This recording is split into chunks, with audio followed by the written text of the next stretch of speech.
Hi George, it's Charlie Girling from Heart FM. Very exciting news about the tour. What kind of covers can we expect from you? Because you said you're going to be covering some of your favourite artists, so what can the audiences look forward to? Well, there will be covers. There'll be a lot of songs from my own history that people have never heard me sing before live, because some of them never really didn't lend themselves to anything but intimate venues. So there'll be some songs that will surprise people that I've never played before live. There'll be songs from the album, songs from last century, because I thought it was such a beautiful album, beautifully arranged and produced, and those arrangements kind of deserve a wider audience, I think. But also, I don't want to give the game away too much, because I want the show to be surprising, but artists from my own history that have influenced me in ways that people wouldn't imagine when they hear my music, because my music has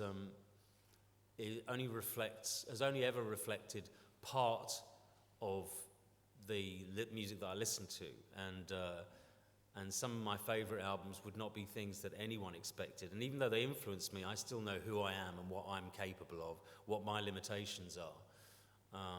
But I think I've found some really nice ways to cover some of those beautiful old songs and incredible artists that people wouldn't necessarily have understood influenced me. Well, actually, funnily enough, the very first show that I ever played was at a Cub Scout hut in Bushey, up the road from the school.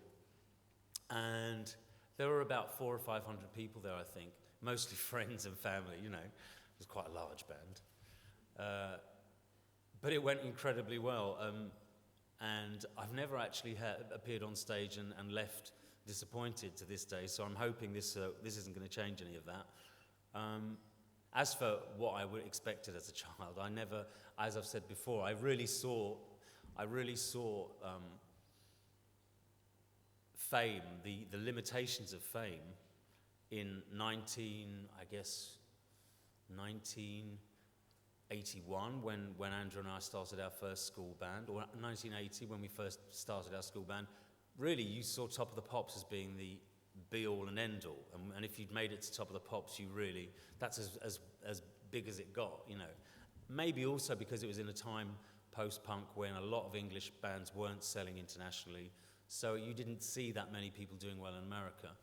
But I had absolutely no clue of where I would end up. No, I mean, nobody dreams of this, really. I mean, if you do, then you're most likely to be disappointed, you know. Hi, Lee Zimmer from BBC News. You referred to what a difficult year 2010 was for you. What kind of impact has your prison experience had on you, your music, and why the decision to tour again? It seemed a few years ago you weren't going to do that. Well, in terms of the decision to tour again, what I actually said was I wouldn't be doing another arena show, and what I really meant was I couldn't see myself going out there and doing a big greatest hits show, which was almost entirely in terms of the way I planned it out, a thank you for the 17 years of absence of touring before that. And so I gave people exactly what I thought they wanted. And as for the stuff about 2010, one, I didn't specify a year, because I've had troubles for fair number. And two, anything personal that's not about this, you'll have to tweet me.